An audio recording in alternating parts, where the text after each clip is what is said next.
Kutipan Babat Tanah Jawi tentang kisah Joko Tingkir, episode ke-23. Peristiwa Raden Pabilan yang membuat geger. Di negeri Pajang, Tumenggung Mayang mempunyai seorang anak yang tampan bernama Raden Pabilan. Si Pabilan ini sudah menginjak usia dewasa, tetapi belum mau menikah. Sang ayah sudah berkali-kali menasihati agar sang putra menghentikan kebiasaan buruknya. Tetapi Pabilan sungguh sesat tak tahu diri. Kegemarannya menggoda para wanita. Semua yang disukai pun diganggunya. Karena punya wajah sangat tampan, mudah baginya melakukan kegemarannya itu. Ki Tumenggung Mayang jengkel hatinya setiap memikirkan tingkah anaknya tersebut. Tak tahan lagi sang Tumenggung sampai ingin rasanya membunuh anak sendiri. Timbul rencana untuk sekalian mengorbankan anaknya. Dia akan membuat rekayasa agar si anak melakukan kesalahan kepada Sultan, sehingga dihukum. Jika demikian, dia tak harus membunuh dengan tangannya sendiri. Tumenggung Mayang lalu menyuruh abdinya untuk memanggil Raden Pabilan. "Hei bocah, panggillah si Pabilan ke sini," perintah Tumenggung Mayang. Si utusan segera berangkat mencari Raden Pabilan. Setelah bertemu, si utusan berkata, "Saya diutus memanggil Anda oleh Tuan Tumenggung Mayang." Raden diperintahkan segera menghadap. Raden Pabilan memakai baju lalu berkata, "Ada rahasia apa, Paman, sampai ayah memanggilku? Biasanya ayah selalu marah. Mengapa kali ini berkenan memanggil? Apakah hati ayah sudah lega?" Raden Pabilan penasaran, lalu segera menghadap bersama si utusan. Utusan melaporkan kedatangan sang putra kepada Tumenggung Mayang. Berkata Tumenggung Mayang, "Anakku Pabilan segera suruh menghadap." Raden Pabilan sudah sampai di hadapan sang ayah dan menyembah. Sang ayah berkata, "Duduklah yang baik." Raden Pabilan duduk di bawah dengan sikap menunduk bersiap menerima perintah. Tumenggung Mayang berkata, "Engkau kupanggil menghadap karena aku ingin engkau segera memilih wanita yang engkau sukai. Anak bupati atau saudagar mana yang akan engkau pilih? Atau anak penghulu, ketip, atau ulama di Pajang? Mana yang engkau sukai segera pilihlah. Nanti aku yang melamar." Sang putra menyembah dan berkata, "Sekarang saya masih ingin sendiri, ayah." Tumenggung Mayang berkata lagi, "Aku duga alasanmu itu karena kegemaranmu yang suka mengganggu wanita. Engkau ini seorang darah perwira. Kalau hendak bersuka-suka dengan wanita, pilihlah yang sepadan. Jangan kepada sembarang gadis atau sembarang wanita." Raden Pabilan bertanya, "Siapa yang ayah maksud?" Tumenggung Mayang berkata, "Anakku kalau memang nakal jangan tanggung." Raden Pabilan berkata heran, "Maksud ayah bagaimana?" Tumenggung Mayang berkata, "Aku ingin engkau menggoda sang Ratna Ayu Sekar Kedaton sekalian. Jangan tanggung. Engkau bisa mendekati dengan mengenali kegemarannya. Sekar Kedaton sukanya berbagai bunga. Bunga kenanga, cepaka, melati, dan gambir. Dia sering mengirim pelayan untuk membeli di pasar. Cegatlah pelayannya dan berikan rangkaian bunga. Pasti dia senang karena niatnya membeli malah mendapat gratis.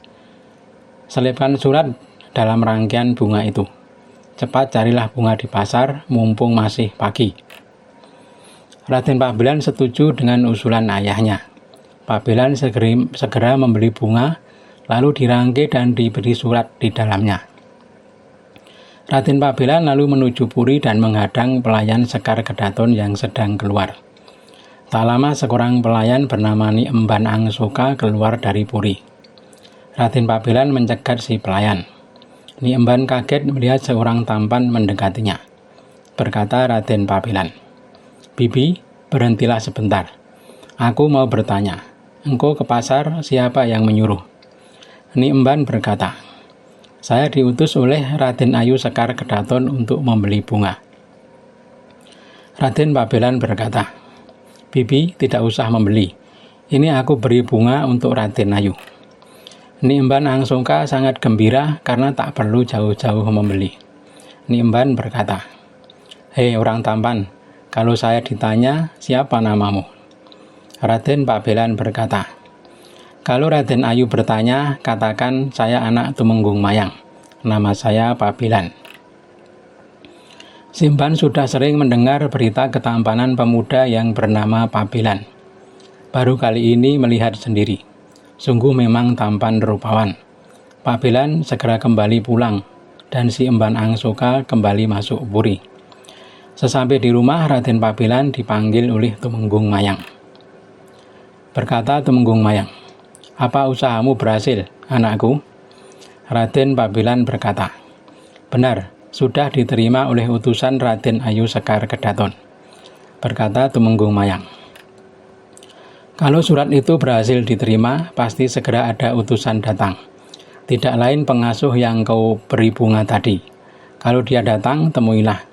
Lalu berusahalah masuk ke puri dan rayulah Sekar Kedaton. Kamu pasti sudah biasa melakukan. Mustahil gagal." Kita tinggalkan Pabelan yang sedang merencanakan hal busuk.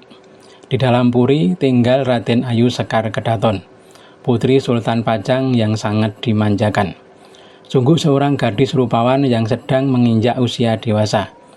Menjelang sore, Raden Ayu memanggil pengasuhnya yang tadi disuruh membeli bunga. Berkata sang Sekar Kedaton, "Bibi, apakah engkau tahu? Bunga yang engkau bawa tadi ada surat di dalamnya. Isi suratnya sungguh aku tahu maksudnya. Hanya menyatakan kalau dia hendak mengabdi. Kalau diterima, segeralah mengirim utusan." Sang Sekar Kedaton setelah memberitahu si Emban segera masuk ke peraduan. Hatinya sudah terpikat kepada yang menulis surat. Setelah bangun, Sang Ayu segera memanggil kembali si Emban. Berkata sang Sekar Kedaton, "Bibi, besok keluarlah dan temuilah pengirim surat itu. Tanyalah kemantapan hatinya. Kalau memang sungguh-sungguh, bawalah masuk ke dalam puri." Pagi harinya si Emban kembali bertemu dengan Raden Pabelan yang telah menunggu di jalan. Ni Emban berkata, "Suratmu sudah diaturkan kepada Raden Ayu. Kalau engkau tulus seperti yang tertulis di dalam surat itu, segera masuklah ke dalam puri." Raden Pabelan berkata, "Sungguh saya menunggu perintah Sang Ayu. Jangan khawatir, nanti malam saya datang." Raden Pabelan kemudian melapor kepada sang ayah bagaimana langkah selanjutnya karena sudah mendapat isyarat dari dalam puri. Tumenggung Mayang berkata, "Jangan engkau masuk lewat pintu. Kalau terpergok penjaga, hancur tubuhmu.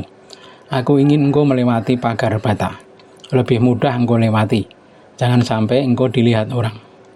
Raden Pabelan bertanya, "Bagaimana cara masuknya, ayah?"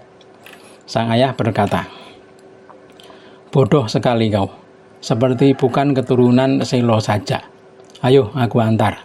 Mustahil aku tega kepadamu. Ayo mumpung saatnya tepat. Sudah waktunya orang tidur sekarang. Segera bersiaplah."